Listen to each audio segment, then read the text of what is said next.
de Hebreus. Nós estamos chegando ao fim, nós já temos um tempo muito bom que nós estamos pregando na carta de Hebreus. Hoje nós vamos para o capítulo 9, do versículo 11 ao versículo de número 22, aos Hebreus, capítulo 9, do verso 11 ao verso 22. O livro de Hebreus são 13 capítulos, né? Nós ainda temos mais alguns domingos para estarmos pregando nesse livro. Aos Hebreus, capítulo de número 9, versículos de 11 ao 22. O bom é que está neblinando lá fora, eles estão passando aqui por dentro.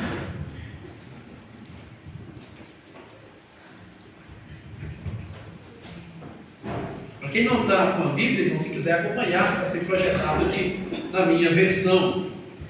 Diz assim, versículo 11: Quando, porém, veio Cristo como sumo sacerdote dos bens já realizados, mediante o maior e mais perfeito tabernáculo, não feito por mãos, quer dizer, não desta criação, não por meio de sangue de bodes e de bezerros, mas pelo seu próprio sangue, entrou no Santo dos Santos, uma vez por todas, tendo obtido eterna redenção.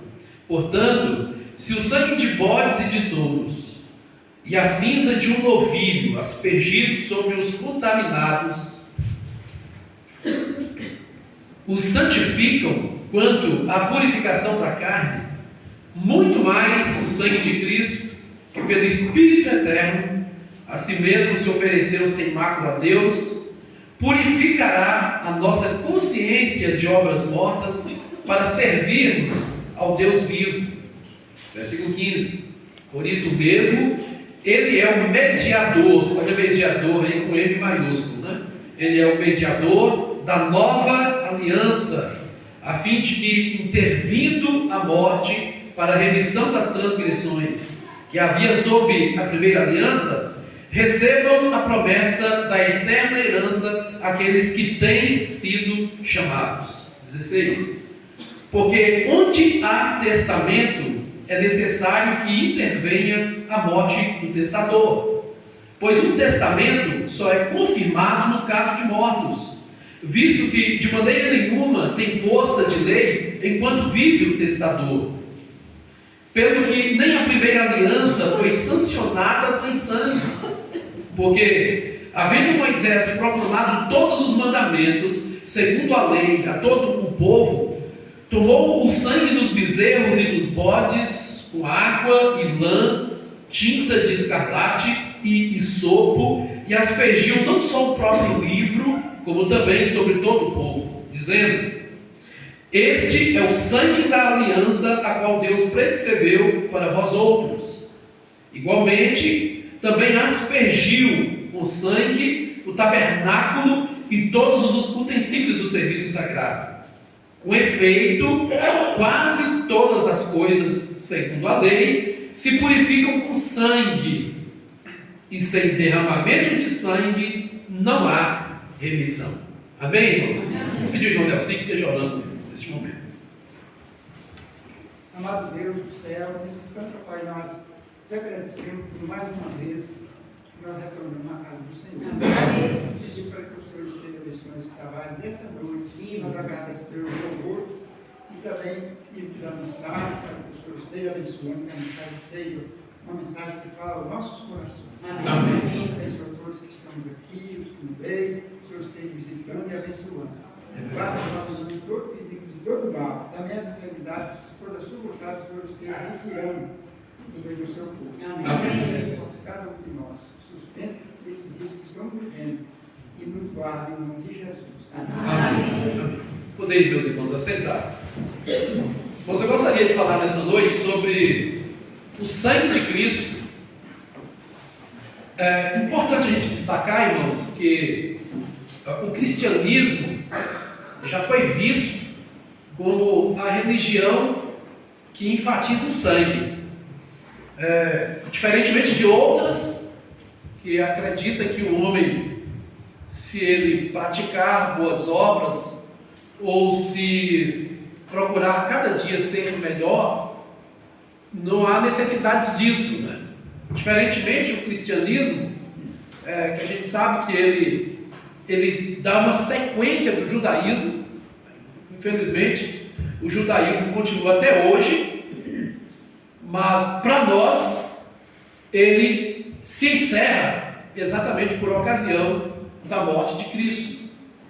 Nos diz que ele fez uma nova aliança no seu sangue. O Antigo Testamento, irmãos, a gente sabe que foi marcado também por sangue. Ele tinha uma importância muito grande na história do povo de Deus. Por exemplo, não era permitido de forma alguma as pessoas alimentar de sangue. Também, se alguém derramasse sangue, o seu sangue também seria derramado. Havia um simbolismo muito importante no sangue na antiga aliança. Inclusive, nós já falamos muito bem disso, né? Os sacerdotes, eles ofereciam sangue, né, de bodes, de touros e de outros animais, eles aspergiam sobre o povo. O sumo sacerdote também fazia isso uma vez por ano, ele fazia tudo isso.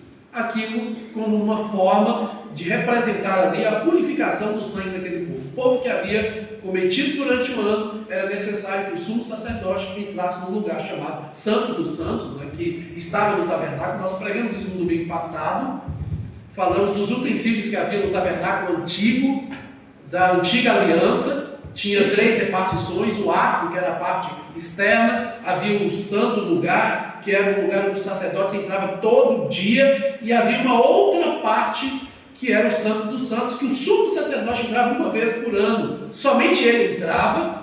O lugar era onde Deus se manifestava, e diz que no período interbíblico foi necessário que esses sumos sacerdotes eles entrassem amarrados lá dentro, no lugar chamado Santo dos Santos, porque caso eles morressem lá dentro, nenhum outro poderia entrar, ele teria que ser puxado, né? O sumo sacerdote tinha um sininho, quando isso parava de bater, eles dessem o sinal, a corda não movimentasse, eles arrastavam para fora, porque nenhum outro poderia entrar lá dentro. Isso era uma representação da santidade de Deus, da perfeição de Deus. Mais uma vez, vamos mostrar que o tabernáculo antigo, a visão que Moisés teve no monte, era uma visão do tabernáculo celestial, era uma réplica, era uma planta. Por exemplo, se recebemos em mãos um projeto, né, uma réplica de uma construção bonita que vai ser feita em qualquer cidade, a gente pode olhar para ela e admirar dessa réplica. Mas depois que ela for construída e que estiver toda inaugurada, não haverá mais necessidade de nós ficarmos admirando a réplica, porque agora nós vamos admirar o que foi construído, o que é real, o que é verdadeiro. Então é exatamente isso, irmãos, o que significa. Que tudo aquilo que existia na antiga aliança, tudo aquilo que aconteceu no Antigo Testamento, era uma réplica daquilo que se concretizaria na pessoa do nosso Senhor e Salvador Jesus Cristo. Mais uma vez, irmãos, o que eu quero destacar é que a carta aos Hebreus, ela foi escrita para judeus que haviam se convertido ao cristianismo e por causa da perseguição dos próprios judeus, alguns deles estavam achando difícil dar continuidade ao cristianismo. Então, se era para perder os seus bens, se era para muitas vezes ser presos e passar por dificuldades, muitos deles estavam preferindo abrir mão do cristianismo e voltar para o judaísmo. Aí entra em cena o escritor de Hebreus. Ele entra com toda a contundência para mostrar, né? O escritor de Hebreus, ele tem um conhecimento extraordinário da lei do Antigo Testamento. Veja, irmãos, que não teria como, se não houvesse aqui na Bíblia o livro de Hebreus, muitos teólogos teriam dificuldade de entender o Antigo Testamento, porque ele explica claramente como é que funcionava a antiga aliança. Ele explica isso claramente. Então o objetivo era convencer, ou melhor, alertar os judeus que estavam sempre voltando atrás para permanecer no cristianismo. E por que eles deveriam permanecer no cristianismo? Porque o judaísmo era apenas uma sombra. era aquilo que estava configurando a pessoa de Cristo. E ele mostra a superioridade de Jesus com relação a Moisés. Jesus é superior a Moisés. Jesus é superior a Josué. Jesus veio de uma ordem superior, a ordem de Melquisedeque, que era superior à ordem dos sacerdotes levitas. Jesus era superior aos anjos, a antiga aliança. Jesus era superior a tudo aquilo. Então não é inteligente você abrir mão de algo que é verdadeiro, de algo que é real, e voltar para as sombras novamente, voltar para a antiga aliança. Irmãos, por que é importante a gente falar sobre isso? Porque talvez essa falta de entendimento, muitas vezes, hoje tem levado muitos cristãos a adotar algumas práticas do Antigo Testamento. Tem pessoas que acreditam que, eu chamo o pastor de sacerdote. Sacerdote só funcionou na Antiga Aliança. Ele é que representava o povo. Hoje, nós somos os sacerdotes, né? Jesus fez de nós, quando ele morre na cruz, o véu do templo rasga de alto a baixo. Então nós somos o sacerdócio real. O pastor não é sacerdote. A oração dele não é mais poderosa que a dos irmãos. Todos nós, através de Cristo, temos livre acesso a Deus. Então esse foi o objetivo da carta. O objetivo é estar mostrando isso. Agora aqui, irmãos, nos capítulos que nós lemos, vai enfatizar o sangue. Veja que cada parte enfatiza algo e aqui vai enfatizar o sangue. No Antigo Testamento, o sangue tinha sua importância cerimonial para aqueles dias, e não diferente. Hoje, o sangue de Cristo tem um poder extremamente importante. Então vamos lá destacar aqui os efeitos do sangue de Jesus Cristo. Primeiro, irmãos, que este sangue nos dá acesso definitivo à presença de Deus, baseado no versículo 11 e no versículo de número 12 que nós lemos. Olha aí, versículo de número 11 e o versículo de número 12. Nos diz assim: quando, porém, veio Cristo como sumo sacerdote, Cristo veio como sumo sacerdote, ele não era da linhagem de Levi, Jesus é da linhagem de Judá. Da linhagem de Judá, irmãos, não vinham sacerdotes, mas Jesus veio da linhagem de Melquisedeque, que nós aprendemos em Hebreus. Como sumo sacerdote dos bens já realizados. Que bens realizados são esses? As obras que ele realizou por ocasião da sua crucificação e morte, mediante o maior e mais perfeito tabernáculo. Mediante o maior e mais perfeito tabernáculo. Não aquele tabernáculo de ouro, né, que tinha suas repartições de ouro, feitas por Moisés, mas um tabernáculo superior, um tabernáculo celestial. Não está falando de um tabernáculo terrestre, está falando de um tabernáculo nos céus. Sabe aquela descrição de Apocalipse, onde descreve a Nova Jerusalém, que de Deus descia ataviada, né? Fala ali das bases daquele muro, eram 12 pérolas preciosas.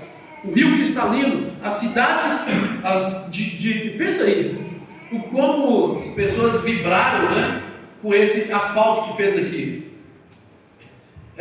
Irmãos, a gente tem que ser grato. Calçamento que fez aí, temos que ser gratos.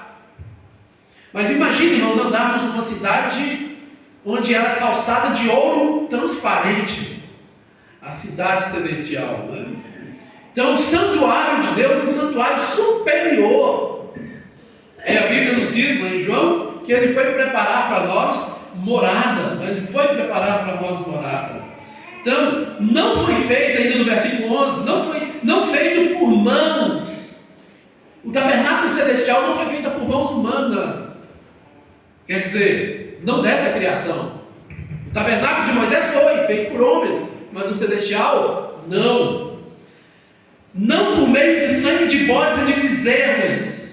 O sangue de Cristo, meus irmãos, mais uma vez, nos dá acesso definitivo à presença de Deus.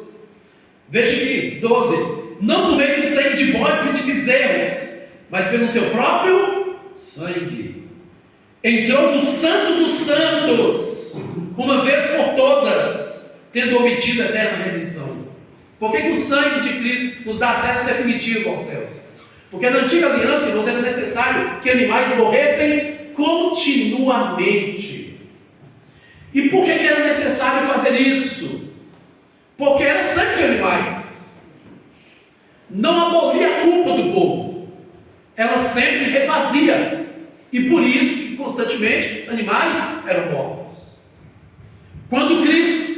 apareceu como Cordeiro de Deus, uma vez se entregando, ele realiza uma obra definitiva. Não precisa mais morrer animais. Ele morre como Cordeiro de Deus, e o seu sangue nos dá acesso agora à presença de Deus. Definitivamente, todo homem, toda mulher, todo ser humano pode se achegar a Deus, mas só é possível mediante o reconhecimento da preciosidade do sangue do Cordeiro. Não é por minha capacidade, meus queridos irmãos, não é por minha bondade. Fazer obras não resolve o meu problema diante de Deus. Porque se resolvesse, não haveria necessidade do Cordeiro de Deus ter vertido seu sangue. Quando Cristo veio a esta terra, havia muitas pessoas boas, mas a bondade dessas pessoas não foram suficientes para salvá-las. Elas precisavam ser revestidas pelo sangue do Cordeiro, pelo sangue de Cristo. Havia esta necessidade. Então esse sangue nos dá acesso definitivo à presença de Deus. Mas há um segundo efeito também do sangue de Cristo, meus queridos. Está aí, versículo 13 e 14, do capítulo 9, versículo 13 e 14. O sangue de Jesus Cristo tem o poder de purificar a nossa consciência. Somente o sangue de Cristo. Somente o sangue de Cristo tira do homem o peso da sua culpa. E é exatamente isso que está no versículo 13 e 14. Versículo 13. Portanto, se o sangue de bodes e de touros e a cinza de uma novilha aspergidos sobre os contaminados os santificam quanto à purificação da carne, e naquela época isso de forma cerimonial era isso que representava mesmo, o sangue dos bichos, era necessário fazer isso como uma forma de purificar o pecado daquele povo que estava contaminado. Agora veja o versículo 14. Muito mais o sangue de Cristo, muito mais o sangue de Cristo, que pelo Espírito eterno a si mesmo se ofereceu, sem mácula a Deus, purificará a nossa consciência de obras mortas para servirmos ao Deus vivo. Então, somente o sangue de Cristo tinha o poder de purificar a consciência, o sentimento de culpa da mente do povo. O que é importante a gente destacar aqui, irmãos? Que todo ser humano na Terra, por mais bruto que exista, né? Existem algumas tribos ainda na Amazônia, onde alguns índios não teve ainda contato com brancos, né? Com homens brancos. Independente de que tipo de gente seja, todos eles têm um instinto moral dentro deles, uma necessidade espiritual que eles têm dentro deles, é natural. Alguns desses, irmãos, até recorrem aos espíritos das selvas, não é? Dos ancestrais. Acreditam que em certa época um tipo de chuva, um tipo de vento, um tipo de estação, uma fase da lua tem poder de deles se contactarem com esses espíritos, porque eles são seres espirituais. Todo ser humano é assim. E eles entendem, por mais brutos que sejam, que há neles uma necessidade de um melhoramento. E eles, meus queridos, como todo ser humano, de qualquer lugar do mundo, qualquer lugar do planeta, jamais se sentirão satisfeitos desse sentimento de culpa se não tiverem um encontro com o Jesus Cristo da história. Não tem outro jeito. Então é exatamente isso que o escritor da carta de Hebreus quer nos convencer. Que o importante de tudo não está na religião em si, porque ela não tem esse poder, mas no sangue puro dele há esse poder. E por que o sangue de Cristo é superior ao sangue dos animais do Antigo Testamento? Porque eram animais, é claro, essa é a primeira resposta. Segunda, porque o sangue vertido foi do Deus Filho. O Verbo se fez carne. O Verbo se fez carne. Este Verbo habitou entre nós. Agora, o que é importante ainda, nós destacarmos aqui no versículo 14, porque que esse sangue tem o poder de purificar a nossa consciência. Olha aqui mais uma vez, versículo 14, muito mais o sangue de Cristo, que pelo Espírito eterno, isto é, foi acordo entre Deus Pai, Deus Filho, Deus Espírito Santo, que a si mesmo, Cristo, Ele próprio se ofereceu. No Antigo Testamento, os animais, irmãos, eles não se ofereciam voluntariamente. Pensa que um animal daquele iria para ser morto? Eles não iriam. Eles foram puxados pelos sacerdotes e eles eram sacrificados. Jesus Cristo, diferentemente, Ele se ofereceu voluntariamente. Ele se ofereceu voluntariamente. Mas veja bem, e a diferença do sangue de Jesus? Um sangue sem mácula.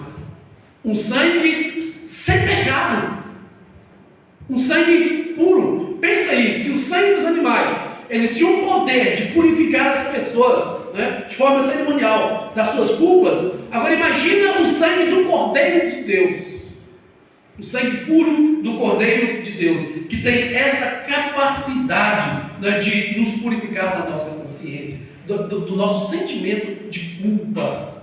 Que culpa é essa, meus queridos irmãos? A culpa da incerteza, né? Essa incerteza de pensarmos que estamos bem com Deus. O fato de pensar no seguinte: olha, eu carrego dentro de mim uma necessidade de resolver os meus problemas espirituais com Deus. Somente o sangue de Jesus Cristo pode purificar a nossa consciência disso aqui. Mas há um terceiro efeito ainda, irmãos, do sangue de Cristo. É porque o sangue de Jesus Cristo garante vida eterna. O sangue de Cristo garante vida eterna. Versículo 15 ao versículo de número 17. Olha o versículo 15. Por isso mesmo, ele quem? Jesus é o mediador da nova aliança. Então, o que é importante destacar aqui, irmãos, que hoje os judeus não mais praticam o sacrifício de animais. Por ocasião dos anos 70, quando foi destruído, né, ali o templo em Jerusalém, depois disso eles se reúnem para fazer a leitura das leis antigas. Eles têm toda a cerimônia, mas esta prática de sacrifício de animais, eles não fazem mais isso. Mas, veja bem, irmãos, por ocasião, eu citei aqui no domingo passado, na quinta-feira, quando Jesus reúne ali com seus discípulos, né, e ele parte o pão, e quando ele parte o pão, ele também dá ali o vinho. Ele diz: esta é a nova aliança no meu sangue. Ele estava inaugurando ali uma nova aliança, um novo compromisso, porque tudo aquilo que do passado se extingue agora e começa uma nova aliança, e essa nova aliança começa a partir do sangue de Jesus Cristo. Jesus Cristo é o mediador de uma nova aliança, conforme que vai dizer, a fim de que, intervindo a morte para a remissão das transgressões que havia sob a primeira aliança, recebam a promessa da eterna herança aqueles que têm sido chamados. Irmãos, eu quero importante destacar que o livro de Hebreus é um dos livros mais difíceis de ser entendidos na Bíblia. Muitos teólogos, eles têm suas linhas de pensamento, realmente é muito difícil de a gente explanar isso aqui, porque não tem como você pregar Hebreus se você não pensar no Antigo Testamento. E ele vai destacar isso aqui, né? Que a morte, veja aqui, a fim de que, intervindo a morte para a remissão das transgressões que havia sobre a primeira aliança. Quando o homem pecou, irmãos, Deus criou um mundo perfeito. Ele coloca ali no jardim, né, para partir dali conquistar o mundo, Adão e Eva. A raça humana, esse cosmos aqui, não havia experimentado o pecado, mas quando eles decidem desobedecer a Deus, este pecado entra na raça humana, e a Bíblia nos diz em Romanos 3:23 que o salário do pecado é a morte. Então a morte é uma sentença, né? É como se dissesse, é preciso morrer por causa do pecado, do delito que cometeu. E não está se tratando aqui, irmãos, quando Adão e Eva pecaram, não apenas no sentido de uma morte física, mas a morte em todos os sentidos: morte física, morte espiritual e morte eterna. É exatamente isso que aconteceu. A morte é como se fosse uma cobrança. O salário do pecado é a morte. Por que todos nós vamos morrer um dia, irmãos? Porque nós somos pecadores. Bem, mas o sangue de Jesus Cristo não nos purificou dos nossos pecados? Sim, nos purificou dos nossos pecados e resolvemos o nosso problema da questão espiritual e da morte eterna. Morte espiritual e morte eterna foi resolvidas por Deus, mas a morte física é uma sentença, é uma cobrança. Não tem jeito, irmão. Se todo ser humano entendesse isso, que todos vão morrer porque pecaram contra Deus, transgrediram a lei de Deus. E Romanos capítulo 5, versículo 12, diz que como por um homem entrou o pecado no mundo, e pelo pecado a morte, assim a morte passou a todos os homens. Assim a morte passou a todos os homens, por isso que todos pecaram. É uma sentença. Mas a morte de Cristo, o seu sangue vertido, é uma garantia de uma promessa eterna, da herança, uma herança para aqueles que têm sido chamados, aqueles que têm compreendido a sua mensagem e o recebido como Salvador. Porque em verso 16, isso aqui é muito interessante e difícil também, né? Porque onde há testamento, é necessário que intervenha a morte do testador. Verso 17: pois o testamento só é confirmado no caso de mortos, visto que de maneira nenhuma tem força de lei enquanto vive o testador. Vamos supor, irmãos, que tem um fazendeiro rico e ele tem muitos filhos, e ele faz um testamento, ele assina embaixo, dividindo tudo direitinho, e ele vai no cartório, autentica tudo belezinha, mas enquanto ele estiver vivo, aquele documento não tem valor. Isso só aconteceria, isso só passa a ter vigor, entrar em valor, a partir do momento que ele morrer. E foi exatamente isso que aconteceu com Cristo, que enquanto ele não derramou o seu sangue por nós, não se tornou válido. Quando ele morre, aí é como se, agora sim, nós podemos tomar posse desta vida eterna, mediante o sacrifício de Jesus Cristo, mediante a sua morte, mediante o seu sangue vertido naquela cruz por nós. Então, o sangue de Jesus Cristo nos purifica de todos os nossos pecados. O sangue de Jesus Cristo nos dá garantia de vida eterna. Como assim? A partir do momento que eu entendo que os meus pecados me mantêm separados de Deus, mas o sangue de Cristo, que eu recebo mediante a fé nele, me purifica de todos os meus pecados. E isso me dá o quê? Garantia de vida eterna. É isso que o sangue de Jesus Cristo faz. Importante nós destacar também a respeito dessa preciosidade. Como assim? Quando se trata de morte, Jesus Cristo assume o nosso lugar. Porque, irmãos, ele se oferece sem pecado algum, perfeito. Então, quando ele faz isso, ele tem a capacidade, tem créditos para nos alcançar e nos abençoar. Então, a sua morte na cruz por nós nos redime, né, de todos os nossos pecados. Mas isso só é possível mediante a fé nele. Eu preciso ter fé para me acreditar nisso, que ele realmente morreu por mim, que ele realmente se entregou por mim. Eu preciso crer nisso, depositar minha vida nele. A partir do momento que eu tenho fé suficiente para crer nele, aí, irmãos, coisas sobrenaturais acontecem em nós. Se tínhamos dificuldade de perdoar, poderíamos até ter dificuldade de perdoar, mas nós vamos ter que fazer isso. Se vivíamos na prática da mentira, vamos deixar a mentira para lá. Se fazemos coisas que desagradavam a Deus, nós vamos deixar isso para lá. Porque quem está em Cristo é nova criatura. As coisas velhas, os costumes antigos, o estilo antigo ficou para trás. É vida nova em Cristo a partir de agora. Quem está em Cristo é nova criatura. O sangue de Jesus nos purifica de todos os nossos pecados. Isso não significa, irmãos, que ainda não somos pecadores, mas o sangue de Cristo foi perfeito, eficaz para perdoar os nossos pecados do passado, os nossos pecados do presente e os nossos pecados do futuro. Filhinhos, diz João, eu me escrevi para que não pequeis, mas se pecares, tendes um advogado junto com o Pai, Jesus Cristo, o justo. Ele é a propiciação pelos nossos pecados. Ele se coloca em nosso lugar. Então, quando eu tenho esse entendimento, eu me curvo a Ele, diante de um Deus que se esvaziou de si mesmo, assumiu a forma de servo. Irmãos, e toda a história da humanidade desemboca em Cristo. Ele é o autor central da Bíblia. Por isso, irmãos, que o cristianismo, onde Cristo próprio fundou, é na pessoa dele o meio pelo qual o homem pode chegar até Deus. Infelizmente, muitos dos hebreus aqui estavam voltando para trás, voltando para as sombras. E o escritor está convencendo eles de que é necessário que eles perseverem seguindo a Cristo, buscando a Cristo de todo o coração.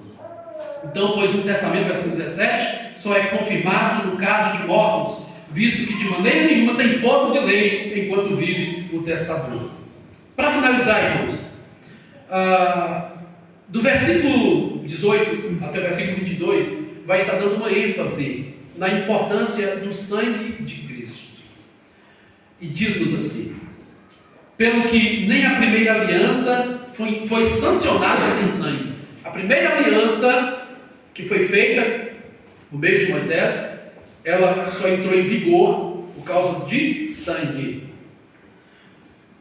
Porque, verso 19, havendo Moisés proclamado todos os mandamentos segundo a lei a todo o povo, tomou o sangue dos bezerros e dos bodes com água e lã tinta de escarlate e sopo, e aspergiu não só o próprio livro, como também sobre todo o povo, dizendo: este é o sangue da aliança. A aliança antiga foi inaugurada com sangue de bichos.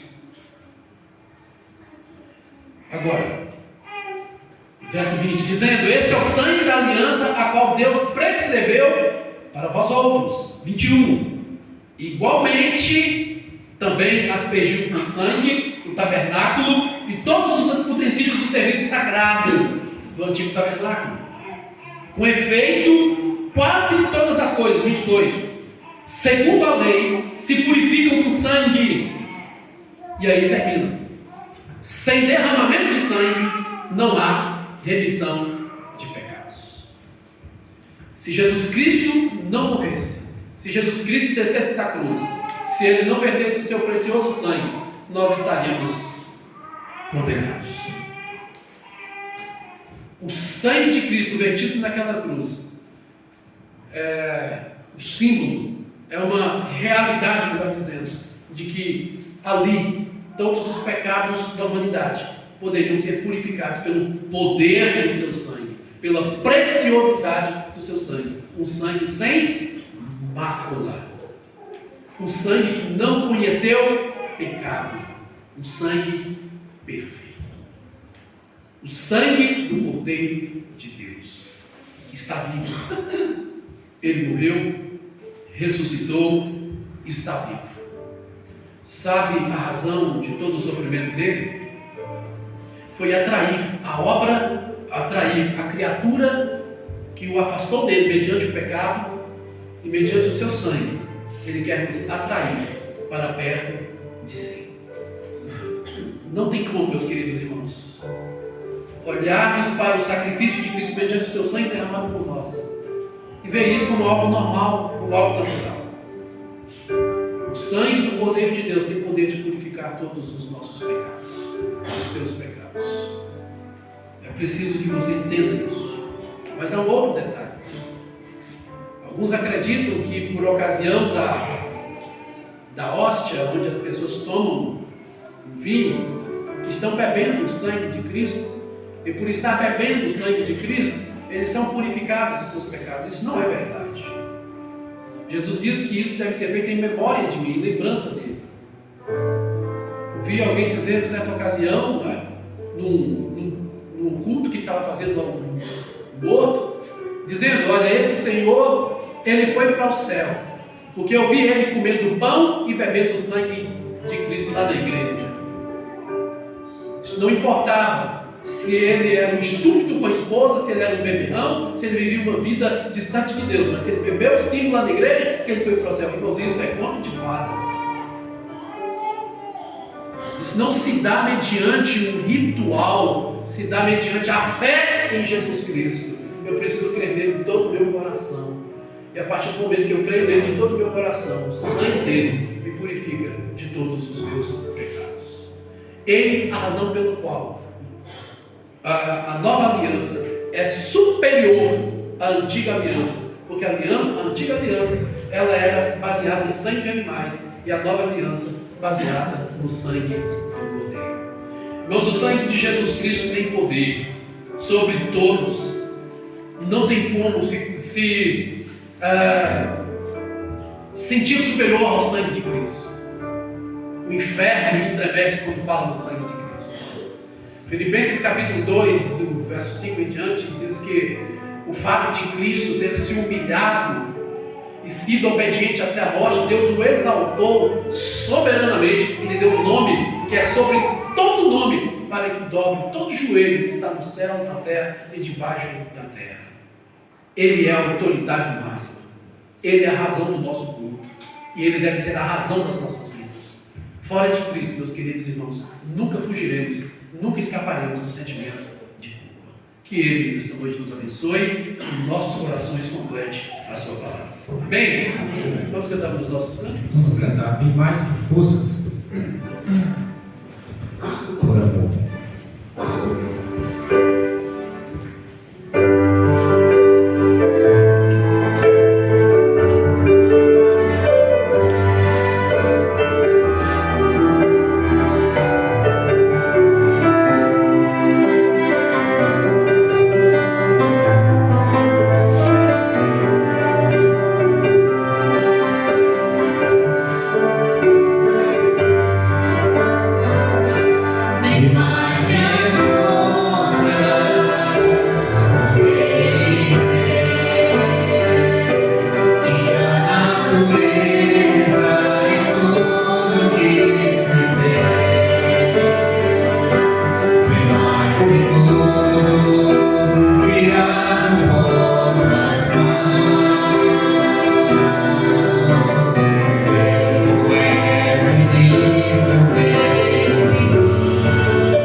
Incomparável